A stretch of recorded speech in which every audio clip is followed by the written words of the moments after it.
शिक्षकलाई हामीले कक्षा कोठामा सिकाएर बाहिर निकाल्यौँ अनि आयोग पास भयो, आयोगको छनौट प्रक्रिया पनि मिलेको छैन। किनभने एउटा शिक्षकले कसरी पढाउँछ भनेर लेखेर बताउने होइन, त्यो शिक्षकले कसरी पढाउँछ भनेर पढाएको हेरेर छान्न पाइयो भने बल्ल 10 शिक्षक चाहिँ कक्षा कोठामा जानुहुन्छ होइन। समस्या त्यहाँ पनि छ, तयारीमा समस्या भयो, सेलेक्सनमा पनि समस्या भयो।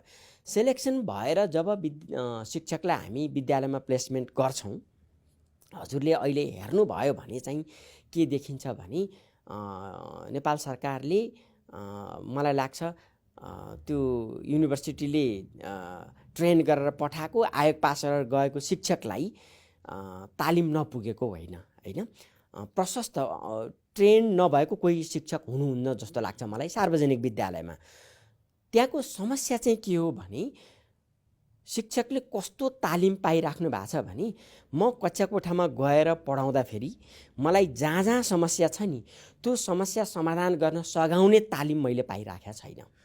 कस्तो तालिम पाएको छु भने कुनै एउटा युनिटले तयार गरेको तालिम जुन चाहिँ निड बेस्ड पनि छैन होइन भने त्यस्तो तालिमले चाहिँ त्यो शिक्षकलाई कक्षा कोठामा इक्विप गर्दो रहेछ होइन।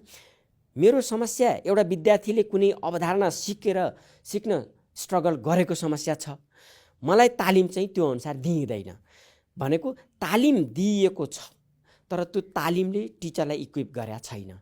तालिम दिइएको छ तर त्यो तालिमले शिक्षकलाई आफ्नो कक्षा कोठामा उहाँले भोग्नु भएको समस्या समाधान गर्न मद्दत गरिराखेको छैन भनेपछि त्यो तालिम दिनु र नदिनुको अर्थ चाहिँ भएन त्यहाँनिर। त्यसकारण हामीले तालिमको मोडालिटी पनि चेन्ज गर्न पर्यो। जुन हामी रिफ्रेसर ट्रेनिङ दिन्छौँ त्यसको पनि मोडालिटी चेन्ज गर्न पर्यो। सेलेक्सन जुन शिक्षक सेवा आयोगले सेलेक्सन गर्ने प्रक्रिया पनि चेन्ज गर्न पर्यो र विश्वविद्यालयले शिक्षक तयार गर्ने इन्जिनियरिङ पनि चेन्ज गर्न पर्यो।